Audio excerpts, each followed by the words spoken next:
Madame, Monsieur, bonsoir. Bienvenue dans le Club de la Presse, votre rendez-vous hebdomadaire de débat, d'analyse de l'actualité nationale et internationale sur RTI 1, la première chaîne de télévision de Côte d'Ivoire. Cette semaine encore, l'actualité est dense, sensible et porteuse d'enjeux majeurs, tant sur le plan politique que sécuritaire dans notre sous-région. Deux sujets retiennent particulièrement notre attention et l'attention de l'opinion publique. D'abord, la saisine de la Cour pénale internationale par l'ancien président ivoirien Laurent Gbagbo, une initiative qui suscite de nombreuses interrogations. S'agit-il d'un véritable combat juridique ou d'un acte éminemment politique dans un contexte de repositionnement sur la scène nationale? Ensuite, la montée des tensions sécuritaires en Afrique de l'Ouest et l'envoi par la CEDEAO de forces militaires au Bénin après la tentative de putsch manquée il y a une semaine. L'intervention militaire par l'organisation, une option souvent brandie dans les discours, mais qui peine à se concrétiser sur le terrain. Faut-il croire désormais à un passage à l'acte? Pour en débattre, nous recevons sur ce plateau, avec le plus grand plaisir d'ailleurs, des journalistes, 4 non des moindres. Sylvain Guédé-Débaï, journaliste éditorialiste bien connu du monde des médias ici en Côte d'Ivoire et partout ailleurs. Bonsoir et bienvenue. Bonsoir, cher ami Sylvie, content de te retrouver. Plaisir partagé. Je profite d'ici pour saluer vos téléspectateurs de Galebré qui viennent de recevoir un château d'eau. D'accord, on est très heureux pour eux. Jérôme Ondry, journaliste au quotidien Le Nouveau Réveil, bonsoir et bienvenue. Bonsoir Sylvie. Merci d'avoir répondu à notre invitation. Merci à vous. Sangare Yacouba, vous êtes journaliste et rédacteur en chef adjoint du quotidien Le Patriote. Bonsoir et bienvenue. Bonsoir Ahmed. Vous avez une très belle chemise. Merci beaucoup. Et enfin, Eric Bayala, journaliste, chroniqueur et analyste politique. Bonsoir et bienvenue. Bonsoir Ahmed, comment vas-tu? On est très heureux de vous recevoir. Je vais très bien. C'est moi qui vous remercie. Plaisir partagé. Alors, merci à vous d'avoir répondu à notre invitation, tous autant que vous êtes. Et sur le terrain pour recueillir les réactions et éclairages, notre reporter Davy Soyo. Mesdames et messieurs, le Club de la Presse, c'est maintenant.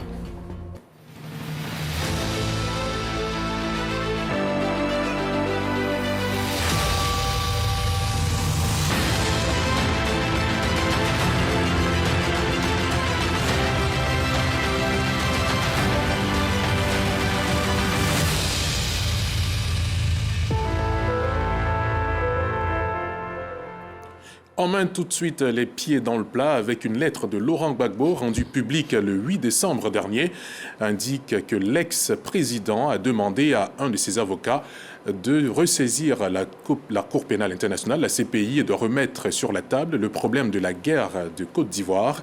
Dans un texte, l'ex-président y déroule sa vérité sur la crise qu'a traversée le pays entre les années 2000 et 2011. Le débat sur le sujet s'ouvre après ces précisions de Davy Soyo. Dans sa lettre ouverte du 8 décembre 2025, l'ex-président de la République, Laurent Gbagbo, saisit la Cour pénale internationale, CPI.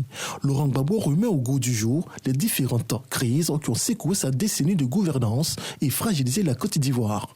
L'ancien chef d'État livre sa version des faits durant les crises de 2002, 2010 à 2011 jusqu'à son acquittement. Le président du PPACI invite la CPI à faire toute la lumière sur cette affaire, sur les causes et conséquences de la rébellion en Côte d'Ivoire. Laurent Gbagbo demande surtout à la CPI d'identifier instigateurs et financiers afin qu'ils soient poursuivis. Une démarche qualifiée par certains de manœuvre désespérée et par d'autres d'initiative saine qui permettra de rendre justice aux victimes de la guerre en Côte d'Ivoire. Pour rappel, cette guerre a fait au moins 3000 morts selon l'ONU. Retour sur le plateau du Club de la Presse, messieurs. Le décor a été planté par Davy Soyo, Laurent Gbagbo, ancien président de la Côte d'Ivoire, qui saisit la CPI pour, dit-il, éclaircir tous les contours de la guerre qu'a connue la Côte d'Ivoire entre les années 2002 jusqu'à 2011. Quel commentaire cela vous inspire, Sylvain Guédé-Débaï? Merci, cher Ahmed. Je pense que ce problème-là, il a préoccupé la Côte d'Ivoire. C'était un problème de la Côte d'Ivoire. Il y a eu une guerre à la fois fratricide, très meurtrière, à la suite d'une élection présidentielle. Et donc, remettre ces faits au goût du jour, je crois que c'est faire preuve de justice. Il y a une quête de justice, mais il y a qu'il faut replacer dans les mémoires collectives qu'il y a eu quelque chose d'assez grave en Côte d'Ivoire et que cela ne devrait pas passer par perte et profit. Donc, c'est vrai. Certains diront qu'on essaie de remuer le couteau dans la plaie, alors qu'il y a 15 ans en arrière que nous avons vécu cela et qu'il faut maintenant avancer. Mais comment pourrait-on avancer si nos mémoires sont encore hantées par ce conflit qu'il y a eu? Moi, je souhaite qu'on avance, mais il faut quand même, il ne faut pas occulter quand même qu'il y a un besoin de justice en la matière. Et si nous en sommes là encore, si nous en sommes à rappeler ce qui s'est passé chez nous ici en 2010, ça veut dire que dans la conduite du processus, il y a quelque chose qui n'a pas marché. Est-ce qu'il y avait des processus de justice traditionnels, mais il y avait aussi, à la fois au plan local et au plan international, est-ce que tout cela a contribué à éteindre ce problème ivoirien? Est-ce que cela a contribué à apaiser les cœurs? Si nous en parlons encore en 2025, ça veut dire que nous n'y sommes pas arrivés. Et notre devoir en tant qu'Ivoiriens, c'est de tout faire pour panser ces plaies-là. Parce que ce conflit a été grave. Il a fait des milliers de morts. Il y a un camp qui a été jugé, un autre n'a pas été jugé. Quand Laurent Gbagbo le rappelle, on a l'impression que cela est nouveau. Mais ce n'est pas nouveau. C'est de tout temps que, même si ce n'est pas lui, à travers ses partisans, ils ont tout au cours de meetings, qu'il y a un camp qui est jugé, un camp reste à juger. Alors, qu'est-ce qu'ils font? C'est quand ils jugent les autres. Cela a toujours été demandé, mais cette fois-ci, cela prend un aspect un peu officiel, puisqu'on est passé désormais du discours à un acte que veut poser Laurent Gbagbo en mettant en action son avocat. D'aucuns diront que oui, on attend déjà le débat que cela suscite. Donc, il y a donc un réel désir d'exister politiquement, parce que la question que vous posez, c'est combat politique ou juridique. Et pour y répondre, on dira que dans ce qu'il fait, il y a un aspect juridique. Aspect juridique parce qu'il faut rappeler à la CPI son devoir. Je disais tout à l'heure que ce n'est pas nouveau parler du problème de la CPI en Côte d'Ivoire, puisque déjà, face aux tergiversations même de la CPI, la société civile, à travers une organisation comme l'OIDH, avait déjà écrit à la CPI pour dire, voilà, le processus ivoirien n'est pas achevé, à quel moment vous jugez l'autre camp? Et la CPI elle-même avait répondu pour dire que les enquêtes sont en cours. Eh bien, on lui rappelle que ces enquêtes qui sont en cours là, il faut les réactiver. C'est cette lecture que je fais, mais de mon point de vue, je crois que nous devons tout faire pour que la situation en Côte d'Ivoire puisse s'apaiser.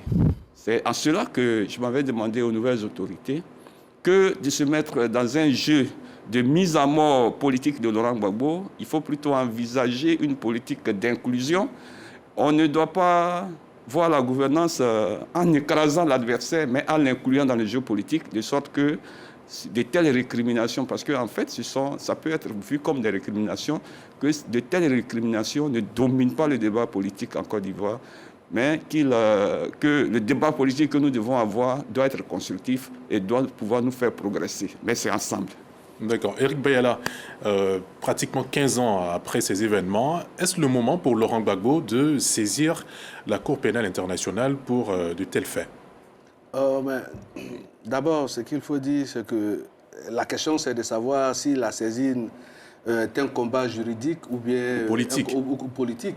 Mais je pense que juridiquement, cette saisine a peu de chances de prospérer. Pourquoi? Tout simplement parce que la CPI n'a pas la compétence de rouvrir un dossier qu'elle a déjà jugé.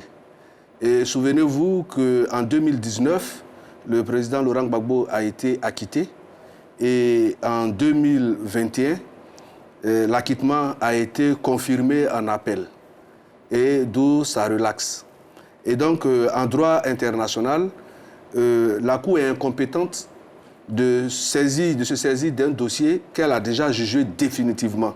Sauf s'il y a des faits graves mais de façon exceptionnelle. Or, en Côte d'Ivoire, ça n'en est pas le cas. Et donc, du coup, comme cette expression latine le dit, qu'on appelle ration temporis and materiae, pour dire que définissant les limites et la compétence matérielle donc, de la Cour de se saisir de cette question. Donc, juridiquement, cette saisine ne peut pas prospérer parce que vous savez que la CPI, en ce qui la concerne, en ce qui concerne les individus, elle juge les individus pour des crimes de guerre, des crimes contre l'humanité ou bien pour génocide. La Cour ne juge pas des conflits politiques. Donc la nuance est de taille. Elle ne juge pas des conflits politiques. Et lorsque le président Laurent Gbagbo demande à ce qu'on fasse toute la lumière depuis 2002 jusqu'à 2011 pour connaître la vérité, mais la CPI n'est pas une cour qu'on appelle ça, c'est pas un tribunal historique pour définir la vérité sur les conflits. Non, c'est la responsabilité des individus quand il y a des conflits, en ce qui concerne les génocides, en ce qui concerne les crimes contre l'humanité, en ce qui concerne les crimes de guerre. Mais la CPI ne se prononce pas pour dire dans un conflit politique, il y a un tel qui a eu raison, un tel autre n'a pas eu raison.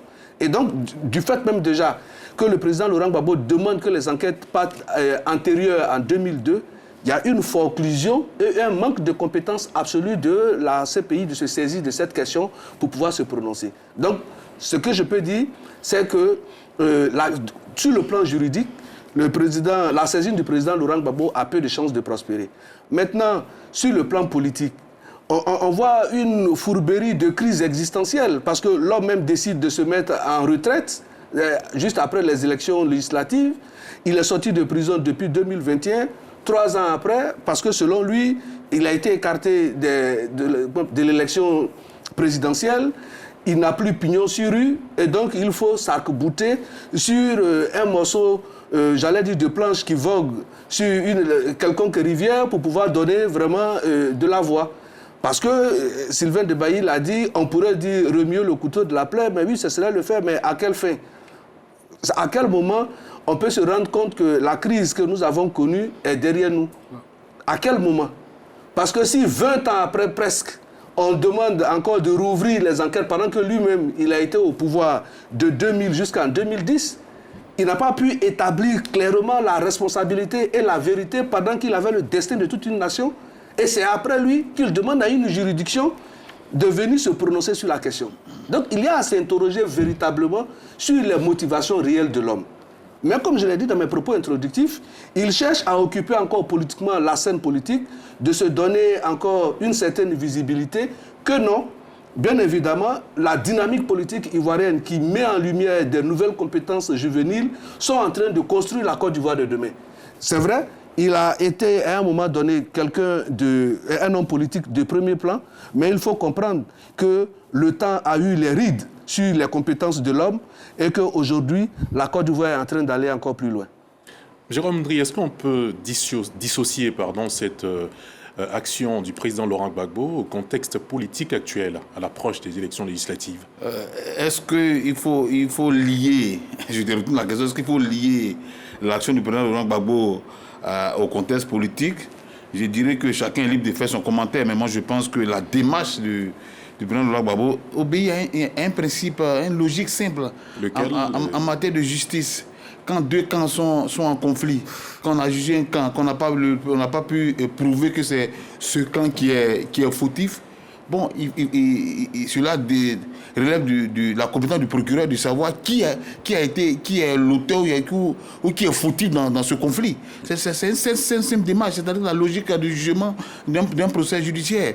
Mais bon, quand on essaie de pouvoir basculer cela sur le contexte politique actuellement, je m'inscris en faux. Bon, là, quand Eric dit que la Cour n'a pas de compétence, là encore je m'inscris en faux, la Cour a une compétence.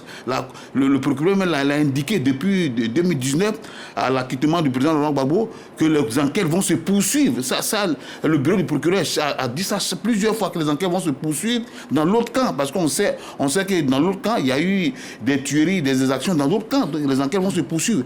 Ici Laurent Gbagbo, en écrivant ou en saisissant la CPI, c'est juste réveiller un peu le dossier, puisque le dossier même encore en cours. Le bureau du procureur n'a pas encore bouclé ce dossier. Le dossier ivoirien n'est pas vidé, contrairement à ce qu'on croit. Le dossier ivoirien n'est pas vidé. Et quand Laurent Gbagbo indique que il faut essayer de prendre à partir de 2000.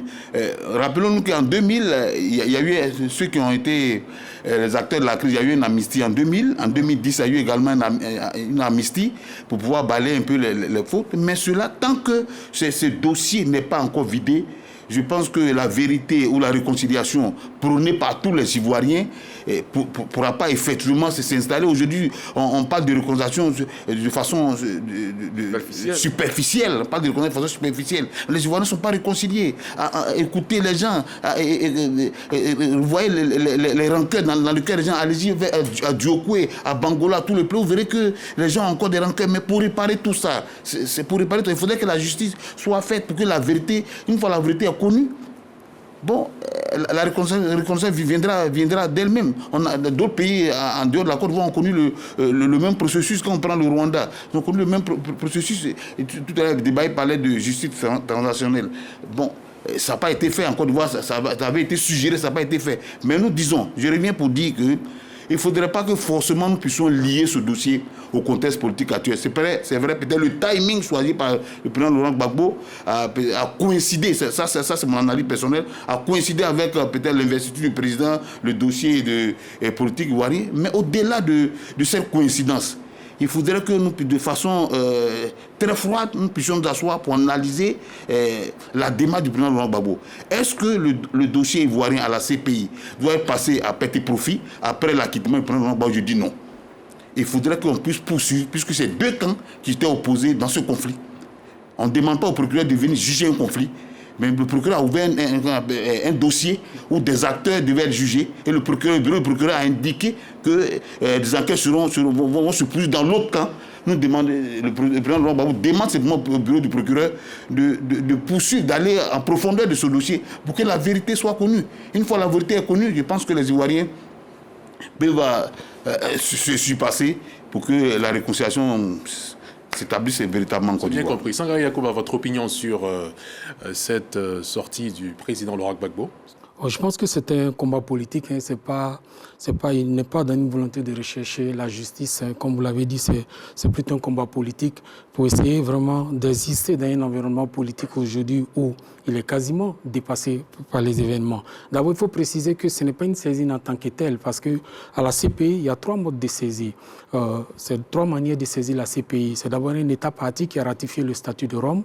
Ensuite, le Conseil de sécurité de l'ONU et puis le procureur qui peut estimer lui-même d'ouvrir une enquête par rapport à des faits qui sont commis. Mais là, la démarche que le président Laurent Gbagbo initie, c'est une démarche qui s'inscrit dans celle qui constitue à formuler une information, une plainte auprès du bureau du procureur qui va se saisir du dossier, analyser le dossier s'il y a nécessité d'ouvrir une enquête préliminaire par rapport à la requête qui lui a été soumise.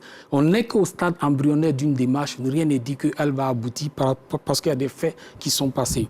Ensuite, dans sa lettre, je pense qu'il fait une réécriture très parcellée de l'histoire, vraiment en occultant certains faits. Pour moi, cette écriture-là n'honore pas l'historien qu'il est, parce que l'histoire, c'est d'abord la fidélité aux faits. Il parle des événements de 2000, mais il oublie l'assassinat du général Guéhi. Ensuite, il parle des événements de la crise post-électorale. Il oublie le bombardement d'Abobo, par exemple, où il y a eu plus de 40 morts le 17 mars. Quand vous regardez l'article 5 du statut de Rome, ça fait partie des crimes de guerre, bombardement d'une communauté civile. Mais tout ça, il ne mentionne pas. Donc, il choisit. Et ça prouve que sa démarche, c'est une démarche qui n'est pas très claire. Ensuite, le génocide de Yopougon. Pardon? Le charnier de Yopougon. Le charnier de Yopougon, par exemple. Il dit que les gendarmes ont été acquittés, mais on le sait tous. 80% des gens qui ont été tués le charnier ont été tués au camp de gendarmerie d'Abobo. Tout le monde le sait. Et n'oublions pas qu'en 2003, il a pris une loi d'amnistie. Si vous permettez, je peux juste rappeler l'article 2. C'est la loi l'amnistie numéro 2003 numéro 2003-309 du 8 août 2023. À son article 2, il dit clairement, l'amnistie dit clairement, sont amnistiés de plein droit, quels que soient leurs auteurs, co-auteurs, complices militaires ou civils, et quelle que soit leur nature et les peines qu'elles ont entraînées ou sont susceptibles d'entraîner les infractions contre la sûreté de l'État, la défense nationale spécialement prévue et punie par les articles 155 à 168 du Code pénal. Et dans ces infractions, il y a évidemment les événements de 2000, où il y a eu les violences post-électorales entre lui et Guéhi. Ensuite, il y a les événements de septembre 2002. Tout ça... Ce sont des commentaires? Non, tout ça, c'est dans la loi d'amnistie. Voici ces événements. En article 3, les événements sont lissés. Les événements du 17 et du septembre 2000, pour rafraîchir la mémoire, c'était les événements qu'on a baptisés le complot du cheval blanc. Ensuite, il y a les événements du 24, 25, 26, 27 octobre, les périodes où le président Gbagbo est venu au pouvoir après les événements. Il y a les événements du 4 et 5 décembre 2000, la manifestation du RDR qui a été sauvagement réprimée avec des viols et des tortures. Et il y a les événements du 7 et 8 janvier et puis à 18 et 19 septembre 2002. Quand on a fini de faire tout ça, on ne peut pas encore venir, quand nous-mêmes, toi-même, vous-même, vous avez pris une loi d'amnistie pour effacer ce qui s'est passé. Vous ne pouvez pas encore, 25 ans, 23 ans après, vous réveiller comme un bon matin pour dire que vous saisissez la CPI pour que la CPI ouvre le dossier sur ça. Il y a vraiment un calcul manichéen derrière ça. Et ça, c'est vraiment pas cohérent. C'est un combat vraiment politique et le PPACI essaie d'exister après tout ce que le PPACI a essuyé comme échec cette année. Et ce n'est qu'une manœuvre politique.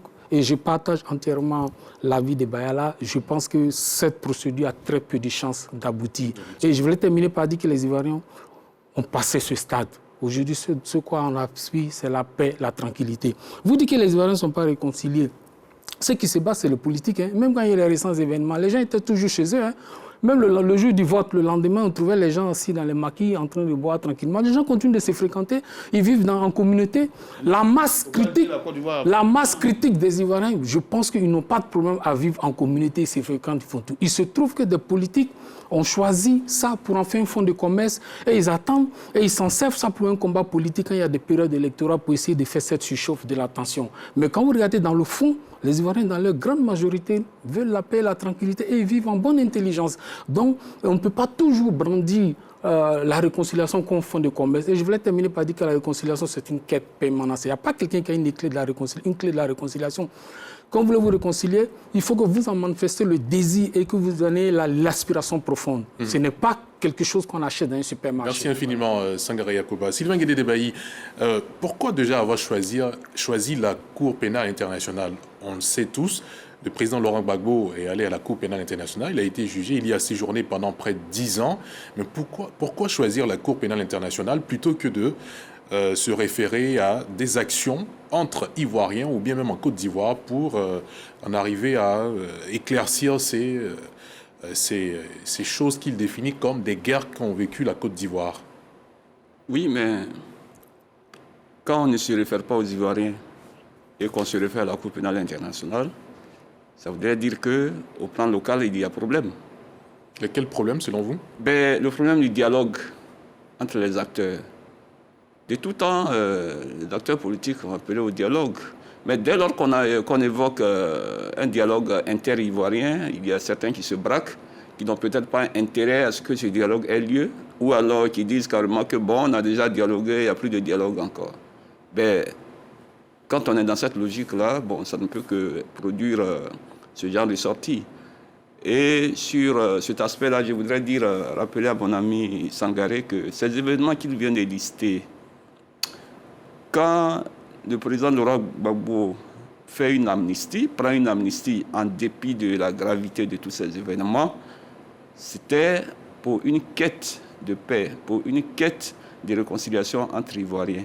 Mais cela n'a pas suffi, puisque dans le déroulement des choses, il y a une crise encore plus grave, celle de 2010-2011. Mais ce n'est pas Laurent Gbagbo qui a saisi la CPI. C'est bien les autorités qui sont arrivées au pouvoir après ces événements-là qui ont introduit la CPI dans le jeu. Donc, pour la première fois. Donc, ce n'est pas Laurent Gbagbo qui a introduit la CPI. Alors, on fait comme si c'était une affaire nouvelle. On fait comme si c'était une nouvelle saisine. Non, il ne s'agit pas d'une nouvelle saisine. C'est la même saisine de l'État de Côte d'Ivoire. Non, c'est pas vrai. Non, c'est pas vrai. Écoutez, ce n'est pas vrai. Non, vous ne voulez pas qu'on... Ce n'est même pas une saisine, c'est une requête. C'est l'affaire. C'est le même dossier. C'est le même dossier. C'est l'État de Côte d'Ivoire qui a introduit la CPI dans l'affaire ivoirienne. Donc, c'est la suite.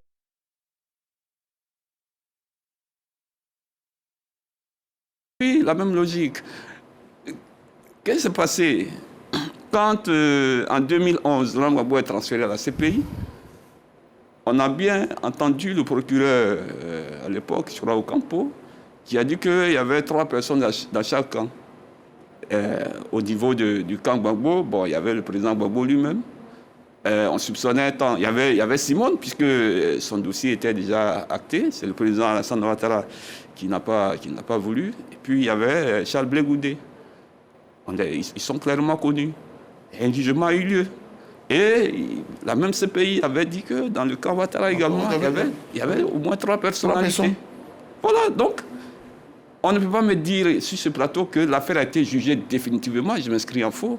L'affaire n'a jamais été close. L'affaire est toujours ouverte, puisque c'est la CPI même qui le dit. Je rappelle tout à l'heure que quand Éric Semia de l'OIDH a écrit à la CPI a répondu pour dire que le dossier est toujours en cours. Donc ce n'est pas une nouvelle affaire. Ce n'est pas une nouvelle affaire. Ce n'est qu'une réactivation. Ce n'est qu'une réactivation. Mais bon, il appartiendra à la CPI de donner sa réponse. Je pense que si on est vraiment sérieux, si on est pris de justice, nos amis devraient se réjouir d'une telle chose parce que, en fin de compte, il va falloir faire des réparations. Et sans jugement définitif, il ne saurait y avoir de réparations. Moi, je souhaite que, parce qu'ils ont l'habitude d'évoquer ces éléments d'Abobo, ces femmes qui ont été tuées, paix à leur âme, mais il faudrait qu'un jour, pour les vivants, que leurs familles soient indemnisées. Donc, quand on parle d'une affaire de la CPI, ben moi, je pense qu'ils devraient se réjouir que le dossier aille jusqu'à sa fin, jusqu'à son terme, pour constituer des responsabilités, pour que des coupables soient connus et que des indemnisations ou des réparations soient faites.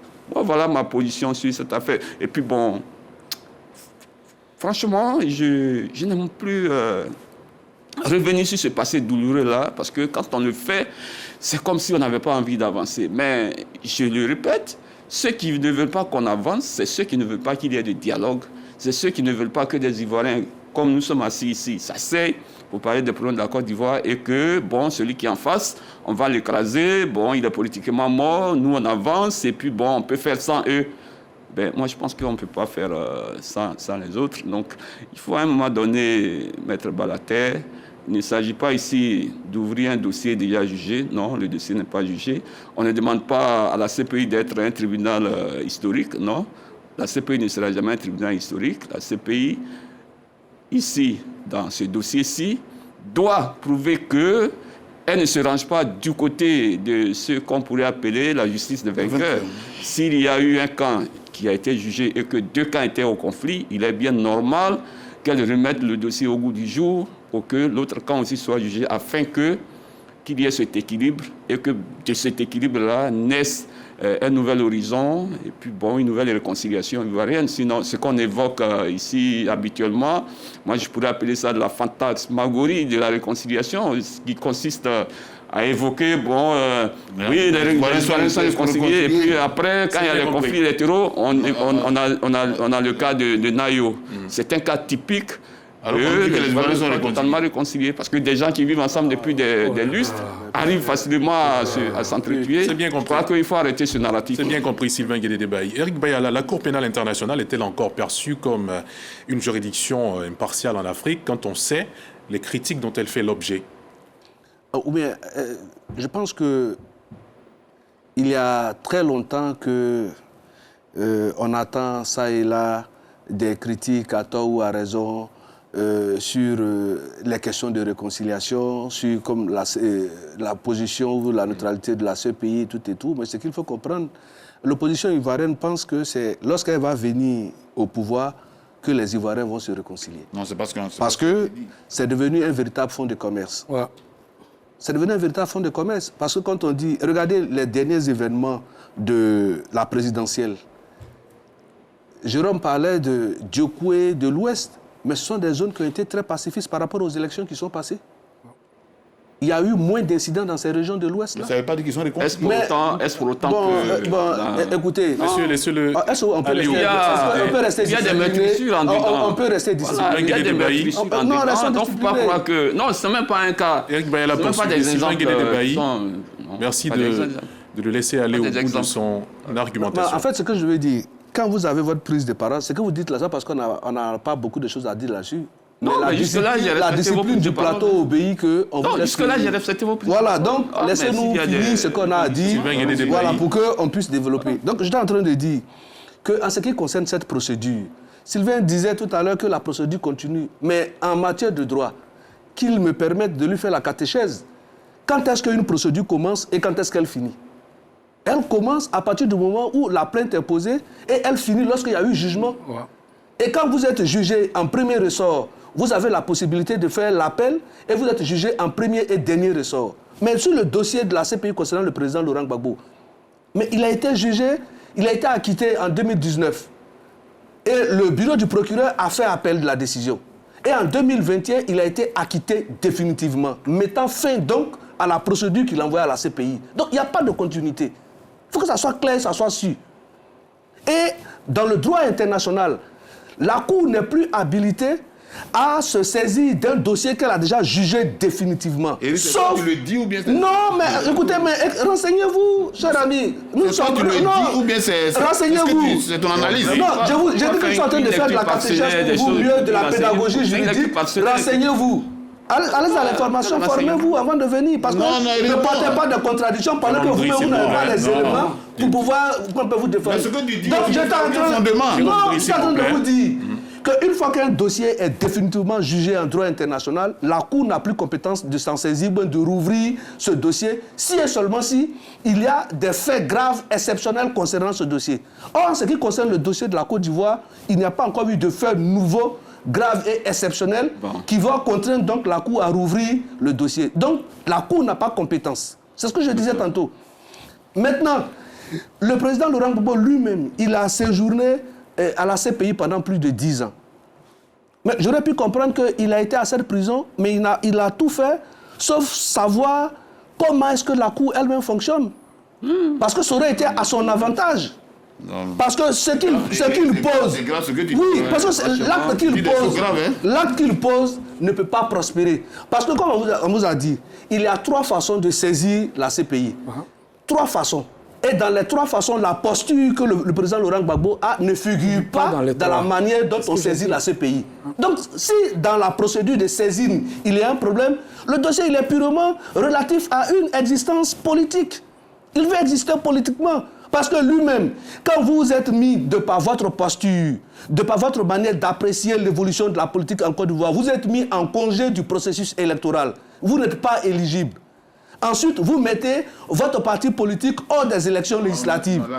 Donc, vous comprenez clairement que politiquement, il a envie il s'est rendu compte qu'il s'est trop vite prononcé. Il faut bien que la politique puisse encore avoir de l'orientation sur sa manière donc de conduire ou bien de procéder politiquement en Côte d'Ivoire. Vous voulez dire que c'est un acte pour exister politiquement? C'est un acte pour exister politiquement. C'est tout. Sinon, sur le plan juridique, je vous l'ai dit, parce que quand vous écrivez, vous demandez à votre avocat de demander, par exemple, de saisir la CPI. Mais l'avocat va seulement écrire au bureau du procureur.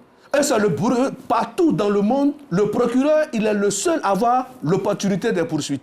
Donc c'est le procureur qui va apprécier de la nécessité d'ouvrir une enquête concernant ce dossier. Or, le procureur lui-même se trouve dans une situation où son bureau a déjà jugé cette affaire de façon définitive. Il n'y a pas encore de faits nouveaux qui puissent l'amener à rouvrir encore un autre dossier. C'est ce que dispose le droit international. Et comme on le dit, l'expression latine, je l'ai dit, ratione temporis et materie. C'est-à-dire, ça a défini les limites matérielles et temporelles de la juridiction pour se saisir d'un dossier. Et donc, juridiquement, cette saisie ne peut pas prospérer. C'est plutôt une fourberie de crise existentielle que l'ex-président a manifestée. Merci infiniment, Éric Bayala. Jérôme Dry, vous êtes pressé de réagir? Oui, on est d'accord, mais on doit se laisser déjà réagir et puis après on pourra donner sa réponse quand notre collègue sur le plateau a fini de réagir. Donc on vous écoute maintenant sur cette question. Est-ce que pour vous, il y a utilité de tenter de saisir la Cour pénale internationale en cette période-là? Je veux dire qu'Éric fait beaucoup de commentaires sur le dossier. Débat, il a rappelé tout à l'heure, c'est le procureur lui-même qui a dit qu'il y avait des dossiers, il y a 3 dossiers de Statan qui étaient sur son bureau. Ce n'est pas Laurent Gbagbo qui l'a dit, c'est le procureur qui l'a dit. Mais c'est le président Laurent Gbagbo qui entame une procédure. Le président entame une procédure. Rien à voir avec non. Je rappelle que le bureau de la CPI a bien Eric, je suis désolé, Bayala, le dossier a quelque chose à voir avec ce que la saisine de Gbagbo a quelque chose à voir avec le bureau du procureur. Parce que le procureur a dit qu'il avait des dossiers de l'autre camp Ouattara qui étaient sur son bureau. Où est passé ce dossier? Laurent Gbagbo fait simplement une démarche pour pouvoir rappeler, rappeler au procureur ce que lui-même il a dit. Aucun pouvoir dire qu'il dans chaque camp, il avait 3 personnes. Donc Laurent Gbagbo rappelle. Et le dossier n'est pas vidé, contrairement à ce que Eric dit. Quel fait nouveau vous voudrez qu'on suscite encore dans ce dossier? Le dossier est en cours. C'est pas moi qui le dis, c'est la loi. Ne faisons pas de commentaires sur ce dossier. On pourrait dire, je pourrais même prendre Eric comme moi en faisant une digression. Laurent Gbagbo a été jugé pour des faits de crimes à la CPI. Mais la justice ivoirienne a encore venu rejuger encore Gbagbo, ce qui n'était pas possible. Ce qui n'était pas possible, puisqu'il a été jugé par les mêmes cas. On pouvait même faire ces gens de commentaires, mais heureusement que tu dis que c'est une digression. Là, ça, je te le conseille. Il ne faudrait pas faire des commentaires inutiles parce que Eric n'est pas du bureau du procureur. Donc, il ne peut pas venir nous faire la catéchèse d'après lui-même de ce que du même processus à la CPI. Ça, je suis désolé. Mais je dis qu'il y avait nécessité pour Laurent Gbagbo de pouvoir ressaisir encore la CPI. Parce que pour lui, il y a 2 camps qui étaient en conflit. Ces 2 camps, un camp a été jugé. Le procureur n'a pas été capable d'envoyer des preuves pour prouver que ce camp était fautif. Et le procureur lui-même avait dit que l'autre camp, il avait des dossiers encore pour l'autre camp. Laurent Gbagbo, dans sa démarche, demande au procureur de réveiller ces dossiers qu'il avait annoncés.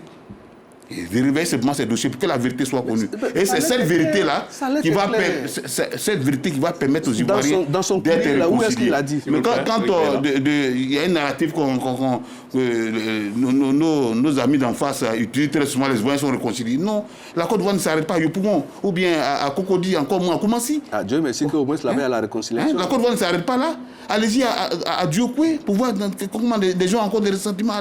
Pour vous, ce dossier pourrait permettre à ce que les Ivoiriens soient totalement et définitivement réconciliés. Une fois la vérité éclatée. Ça ne pourrait pas ouvrir d'autres brèches à d'autres conflits? Pour une réconciliation, même en famille, pour une réconciliation, c'est quand la vérité éclate, que chacun, les positions sont définies, chacun sait ce qu'il a fait, on peut se pardonner mutuellement et que la réconciliation peut, même de façon superficielle, ne venons pas sur un plateau de télévision pour dire les Ivoiriens sont réconciliés, c'est pas vrai. D'accord. Oui. Parce que pour vous, cette démarche... Tu as quel élément pour nous dire que les Ivoiriens cette démarche qui vient de commencer pourrait aboutir? Moi je prends le cas des ressentiments que les gens... Jérôme Dri, merci. Eric Bayala, merci de laisser Sandra Yacoub réagir. Je l'ai dit tantôt, la démarche ne répond pas aux 3 manières classiques de saisine de la CPI, comme je l'ai dit. Vous l'avez indiqué tantôt. Voilà. Donc, ce qu'ils font, c'est une démarche qui consiste à transmettre une information, une plainte auprès du procureur. Le procureur va analyser la situation, l'évolution du pays par rapport à tout ce qui s'est passé jusqu'aujourd'hui. Puis le procureur va décider s'il ouvre une enquête ou pas. Donc, moi, je pense que c'est... on ne peut pas dire que ça va prospérer. Attendons que le procureur analyse d'abord. Oui, mais quand le procureur aussi, il n'analyse pas, il n'est pas sur la planète. Vous donnez la décision du procureur. Non, je veux dire que le procureur, il n'est pas sur la planète Mars. Quand même, il voit l'évolution, il va se renseigner, tout ça. Donc, je veux dire qu'on a le droit de mettre notre opinion. On veut dire que cette démarche-là, telle qu'elle est faite là, elle a très peu de chances d'aboutir. Ça, c'est notre opinion. Vous devez respecter ça, au moins. Ne dites pas que, parce qu'on le dit, on n'a pas raison. Non, pas forcément. Vous n'avez pas le droit de nous le dire ça. Parce que nous... Non, c'est pas ce que nous disons. Non, tu veux dire... Donnez la conclusion du dossier. Ça se peut vous dire non. Donnez pas la conclusion du dossier. Jérôme Dri, vous avez réagi tout à l'heure. On a une opinion. Quand on analyse une procédure... On voit la démarche de la procédure, on se dit que cette procédure-là a très peu de chances d'aboutir parce que, comme je l'ai dit tantôt, le président Laurent Gbagbo lui-même, là, il demande à la CPI de rouvrir le dossier sur des dossiers que lui-même il a amnistié, les faits qu'il a amnistiés. Tout ça, c'est des éléments que le procureur va analyser, il va voir l'évolution de la situation. Donc, on a le droit de dire que ça a très peu de chances d'aboutir. Et maintenant, il a parlé un peu de la rupture, permettez, je vais répondre rapidement. Vous avez donné l'exemple de Nayo, mais Nayo, c'est le mauvais exemple. Avant les événements de 2025, les populations à Nayo, ils vivent depuis de longues années en bonne intelligence, ils vivent ensemble, ils font tout ensemble. Il a fallu que des politiques irresponsables pendant la période électorale viennent instrumentaliser des jeunes pour commettre des actes de violence qui ont dégénéré. Donc, vous ne pouvez pas prendre ce prétexte-là pour dire que les gens ne sont pas réconciliés. Je suis désolé. Il y a eu moins de violence dans beaucoup de régions du pays pendant ces récentes élections. C'est un indice. Non, je vais dire qu'il y a eu moins de violence parce que les populations... Il n'y a même pas, quasiment pas eu de violence, par exemple, à l'Ouest, parce que les populations ont compris. Depuis longtemps, elles ont fait le deuil. Je vais dire que dans le fond, les Ivoiriens aujourd'hui n'ont pas de problème à vivre ensemble. Ça, c'est une réalité immuable. Il se trouve qu'il y a des politiques qui ne sont pas du tout responsables, qui instrumentalisent la question de la réconciliation et qui prennent ce malin plaisir-là à toujours activer, instrumentaliser des jeunes à l'esprit faible pour commettre des actes de violence. C'est ce qui s'est passé en Nayo. Vous ne pouvez pas me dire que les violences des Nayo sont le symbole d'un manque de réconciliation. Je suis désolé, les gens en Nayo vivent en bonne intelligence depuis de longues années. Allez-y vous renseigner. C'est bien compris. Voilà. Merci infiniment pour vos arguments développés l'un en face de l'autre durant cette première partie. Nous allons tout de suite partir pour la scène politique ivoirienne. Nous allons partir de la scène politique ivoirienne pour nous tourner vers un enjeu sécuritaire régional. Depuis plusieurs mois, la CEDEAO multiplie la déclaration face aux menaces sécuritaires qui pèsent sur certains États membres, le plus récent étant le Bénin. Mais entre annonces diplomatiques et réalité militaire, une question demeure, la CEDEAO avec ses interventions ou son intervention militaire au Bénin, au-delà des discussions, est en train de passer à l'acte. On en parle juste après ceci. Tentative de coup d'État avortée au Bénin le lundi 7 décembre 2025. Raison principale, l'intervention militaire de la CEDEAO. Le soutien de la force sous-régionale à l'armée républicaine béninoise a permis de débusquer les hommes du lieutenant-colonel Pascal Tigri en fuite. Résultat, maintien du président béninois Patrice Talon au pouvoir. Actuellement, environ 300 soldats de la force CEDEAO, composés de militaires nigérians, ivoiriens et appuyés par les Français, sont présents sur le sol béninois. Des soldats venus prêter main forte aux forces béninoises dans le cadre de l'opération de nettoyage et de ratissage, a déclaré le chef de la diplomatie béninoise ou le shogun Adjadi Bakari lors d'une conférence de presse dans la capitale nigériane. Le Nigeria et le Bénin partagent 700 km de frontières. Cette proximité expliquerait-elle l'intervention de l'aviation nigériane à Cotonou aux premières heures de la tentative de putsch? Les avis sont partagés sur la question. Une semaine jour pour jour après la tentative de force, cet appui militaire, approuvé par certains et désapprouvé par d'autres, montre néanmoins qu'après les discours, la CEDEAO est passée à l'acte. Objectif, dissuader toute velléité de déstabilisation dans la sous-région ouest-africaine. Autour sur le plateau du Club de la Presse, messieurs, après cette action de la CEDEAO au Bénin, est-ce qu'on peut conclure que la CEDEAO est enfin en train de passer à l'acte? Eric Bayala. Oui, il faut dire que d'abord l'intervention de la CEDEAO au Bénin, c'est d'abord pour, comment dire, la dissuasion, mais c'est plutôt pour renforcer non seulement la stabilité et puis empêcher une escalade au niveau même du conflit. Parce que quand vous regardez comment est-ce que le coup d'État a été perpétré, il y a eu tout un camp qui avait résisté au début. D'abord, la résidence du chef de l'État, les domiciles de certains commandants de l'armée, de haut gradé de l'armée qui ont été pris pour cible, dont l'un même a eu à perdre son épouse, sa fille gravement blessée. Il a eu l'intervention de la CEDEAO pour permettre à ce qu'un camp qui avait été assiégé, on puisse libérer le camp, puisse mettre la main sur une dizaine de personnes. Donc la CEDEAO qui intervient au sein de son espace, notamment au Bénin, non seulement passe à l'acte, c'est-à-dire qu'on déploie donc la force en entente pour non seulement prévenir de l'escalade du conflit, mais effectivement, la CEDEAO est en train de, si vous voulez, je ne vais pas dire de blanchir son image, mais la CEDEAO est dans son rôle. Parce qu'il faut dire que pour que la CEDEAO se déploie, il faut que les autorités même des pays concernés en fassent la demande. Et ça, c'est d'abord important. Et donc, en l'espèce, le Bénin donc, a demandé cette assistance-là de la CEDEAO. Et donc, il y a eu 4 forces, sinon 4 pays qui se sont déployés, notamment le Nigeria, la Côte d'Ivoire, la Sierra Leone et le Ghana, qui ont envoyé donc des contingents pour non seulement pacifier le pays, pour permettre le maintien de l'ordre sur l'ensemble du territoire, veiller à ce que l'intégrité du territoire béninois soit sain. Et puis, ça va permettre de connaître les tenants et aboutissants de ce coup.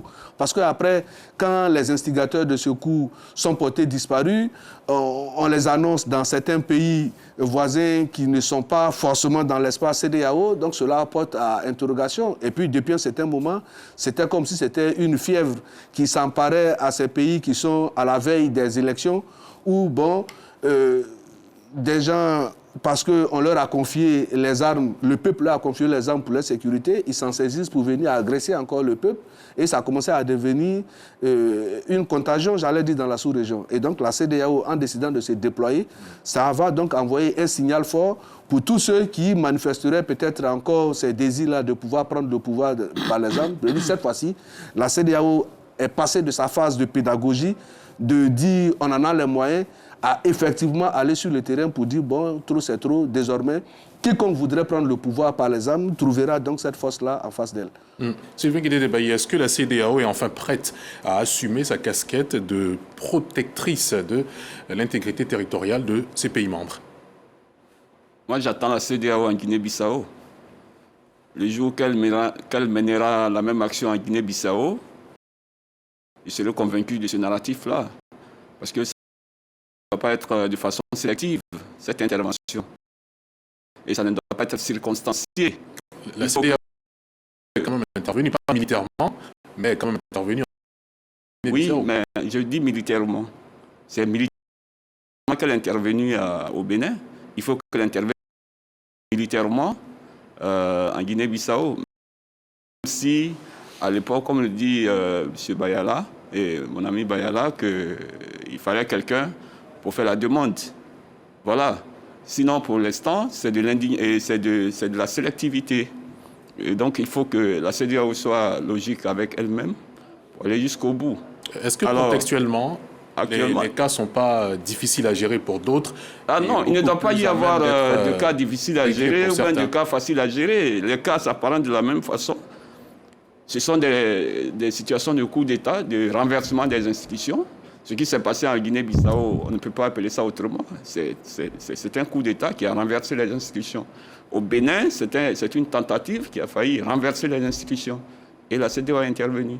Sinon, tel que cette intervention s'apparente aujourd'hui, moi je pense que nous sommes en plein dans le syndicalisme des chefs d'État africains, de la CEDEAO. C'est-à-dire? La CEDEAO s'est toujours comportée comme un syndicat de chefs d'État. Là où on aurait souhaité qu'elle soit une CEDEAO des peuples, une organisation des peuples de cette zone-là, elle s'apparente plutôt à une organisation qui ne défend que les intérêts des chefs d'État qui sont plus accommodants et qui ont des intérêts mutuels avec les autres. Donc, ce qui s'est passé au Bénin, on ne le comprendrait pas. C'est une situation qui arrive au moment où ce pays-là se prépare à une élection présidentielle. Voilà. Donc, quand des situations arrivent de cette manière, je pense que très souvent, ce que la CEDEAO ne fait pas, c'est la prospective. Elle ne fait pas de la prospective, elle ne se projette pas à l'avant. Et puis, là, elle pêche très souvent, c'est quand les situations arrivent. Sur les situations de fait, qu'elle se précipite pour trouver des solutions. Il faut arriver à prévenir un jour. Il faut arriver à prévenir. C'est-à-dire, au moment où ces pays-là se préparent à des échéances électorales, où elles sont en train dans des processus électoraux, bien dans des processus politiques, la CEDEAO doit intervenir en amont, savoir si les processus sont inclusifs ou s'ils ne le sont pas. Puisqu'il y a même des protocoles de la CEDEAO qui vont dans ce sens, dans le sens de la prévention. La prévention des conflits commence par là. Déjà, quand on ne voit que les coups d'État militaires, mais il y a aussi des coups d'État civils qui se font dans notre sous-région et dans lesquels la CEDEAO se tait. Et c'est ce qui n'est pas normal. En fin de compte, un coup d'État, c'est un coup d'État, et la CEDEAO devrait avoir le même comportement face à ces deux types de coups d'État. Comment pouvez-vous comprendre que dans un pays qui se prépare à des élections, et puis bon, puisse arriver à une situation comme celle-là? Mais est-ce que au Bénin, est-ce qu'il y avait vraiment une inclusion politique? Est-ce qu'au moment où le coup d'État arrive, il n'y avait pas une situation qui a été créée qui puisse susciter, qui puisse être un facteur favorisant de ce coup d'État. Ce n'est pas que je soutiens le coup d'État, mais je me dis qu'il faut analyser. Il faut analyser parce que agir après, ce sera trop tard. C'est prévenir qui serait mieux. Voilà. D'accord. Ça marche. Analyser ce problème. Sangaré Yacouba. Moi, je pense que quand tu as une saignée, la première des choses à faire, c'est de poser un garrot. Vous savez, depuis 2020, on assiste quand même à une épidémie de coups d'État dans la sous-région. Le Mali en a fait 2, le Burkina en a fait 2 en interne, la Guinée-Bissau, et puis le Bénin veut s'ajouter. Le Niger. Bon, à cette allure, vraiment, c'est la déstabilisation totale de la sous-région. Il y a aussi le Gabon. Et le Gabon aussi. Bon, le Gabon, ce n'est pas l'Afrique de l'Ouest. Je parlais plutôt de l'Afrique de l'Ouest. Et qu'est-ce que la CEDEAO faisait avant? C'était les condamnations des principes, les sanctions. Mais les sanctions, les condamnations et principes ont montré leurs limites parce qu'en ce sens que les condamnations n'ont pas empêché d'autres pays de sombrer justement dans cette épidémie de coups d'État. Donc à un moment donné, il faut une thérapie de choc. Et ce qui s'est passé au Bénin est une thérapie de choc qu'il faut saluer à sa juste valeur et qu'il faut applaudir des deux mains. Parce qu'il est du rôle de la CEDEAO, si elle veut obtenir un équilibre sur-régional, de mettre fin justement à cette à cette escalade ou à cette série de coups d'État. Et ce qui s'est passé au Bénin est un signal fort pour les autres pays où des gens voudraient aussi tordre le cou à l'ordre constitutionnel. Et je pense que la CEDEAO a un sommet ce dimanche-là. On saura peut-être, qui se tient en ce moment, on saura peut-être d'ici demain les résolutions. Ils vont sûrement se prononcer sur la situation en Guinée-Bissau. Je pense que la CEDEAO est en train de mettre en place une force en entente. Il est important aujourd'hui qu'elle ait une force militaire pour faire comprendre aux pays de la sous-région on ne doit plus permettre que l'ordre constitutionnel soit renversé à tout moment parce que des militaires ne sont pas contents, parce qu'ils sont dans des intérêts politiques, ils ont des petits calculs, tout ça. Parce que c'est toute la sécurité. Aujourd'hui, on fait face à 2 périls dans la sous-région ouest africaine. Il y a d'abord le péril djihadiste, et puis ensuite il y a le péril de l'AES sous l'influence russe. Donc ce sont ces 2 menaces qui guettent aujourd'hui les autres pays qui sont très stables dans la sous-région, qui sont notamment sur le littoral. Donc il y a urgence et la CEDEAO a bien fait d'agir. Il faut qu'elle continue dans cette dynamique-là. Il faut que cette force-là soit rapidement opérationnelle, prête à intervenir à tout moment. Et cela va nous permettre d'avoir une sous-région très stable. On ne peut plus retourner dans l'Afrique des années 60, 70, où on avait des coups d'État à profusion parce qu'on avait des régimes fraîchement indépendants, mais qui n'avaient pas peut-être la stabilité nécessaire. Mais aujourd'hui, les enjeux du monde sont trop importants. Donc, on ne peut plus se permettre encore de faire ce retour-là en arrière. C'est pour ça qu'il faut saluer cette initiative de la CEDEAO et inviter la CEDEAO à afficher cette fermeté-là partout sur le territoire de la sous-région ouest-africaine. D'accord. Jérôme Dri, votre avis? Moi, plutôt, j'inviterais la CEDEAO à prévenir les crises que de chercher à jouer le rôle des médecins après la mort. Vous savez, au niveau de la CEDEAO, un protocole qui est clair. Quand vous avez l'article 2 du protocole de la CEDEAO sur la démocratie et la bonne gouvernance, il dit ici simplement qu'aucune réforme substantielle de la loi électorale doit intervenir 6 mois précédant les élections. Mais quel est le constat que nous faisons dans la sous-région? Les membres, pour prendre le thème de Sylvain Debailly, les membres de ce syndicat de chefs d'État, parce que c'est l'image que la CEDEAO nous envoie, chacun dans son pays peut modifier la constitution à sa guise et faire ce qu'il veut sans que la CEDEAO n'intervienne. La CEDEAO attend qu'il y ait peut-être une crise, qu'elle vienne maintenant en pompier pour chercher à régler. Je pense que nous ne sommes pas en 1960, mais nous sommes en 2025 où il y a des mécanismes qui sont mis sur pied pour pouvoir prévenir des crises. Je pense que la CEDEAO doit jouer ce rôle-là et doit être ferme dans ce rôle-là. Quand un membre de la CEDEAO ou bien un pays de la CEDEAO est guetté par une crise préélectorale ou post-électorale, il a du devoir de la CEDEAO de pouvoir intervenir pour éviter cette crise et ne pas attendre qu'il y ait peut-être une tentative de coup d'État, ce qui n'est pas à encourager, pour activer la force. Parce que cette force qui est activée, on le fait à géométrie variable. On se rappelle bien, il y a 1 ou 2 ans, au Niger, cette force avait été activée pour rétablir l'ordre constitutionnel au Niger avec le président Bazoum. Il y a eu plein de publicités autour de cette force en attente. Ça n'a pas été fait. Jusqu'à aujourd'hui, le président Bazoum est resté au Niger. La force de la CEDEAO n'a pas agi. Mais pour pour que cette force-là soit même efficace, la CEDEAO gagnerait à pouvoir prévenir, à pouvoir aider les différents pays au respect strict de la Constitution. Parce qu'il y a le coup d'État militaire, il y a aussi les coups d'État civils. Souvent, ces militaires qui font ces coups d'État, ils se basent sur quoi? Ils se basent sur le fait qu'il y a un coup d'État constitutionnel ou bien un coup d'État civil qui est en train d'être opéré. Donc il faut rétablir les choses pour que... Mais on peut éviter toutes ces choses-là. Et pour éviter cela, la CEDEAO doit être ferme en interne pour essayer de réguler ou prévenir certaines crises. Et je pense que nous ne pourrons pas arriver à ce genre de situation. Très bien, merci infiniment, monsieur. On arrive au terme de cette émission. Merci à nos invités pour la qualité de leurs analyses. Ce débat nous aura permis de faire quelque peu la lumière sur les deux sujets abordés durant cette émission. Merci également à notre reporter Davy Soyo pour son travail sur le terrain. Merci à vous, téléspectateurs, pour votre fidélité. Le Club de la Presse s'achève ici. Rendez-vous la semaine prochaine pour un nouveau numéro, toujours au cœur de l'actualité. Excellente soirée sur RTI 1, la chaîne qui rassemble. Merci.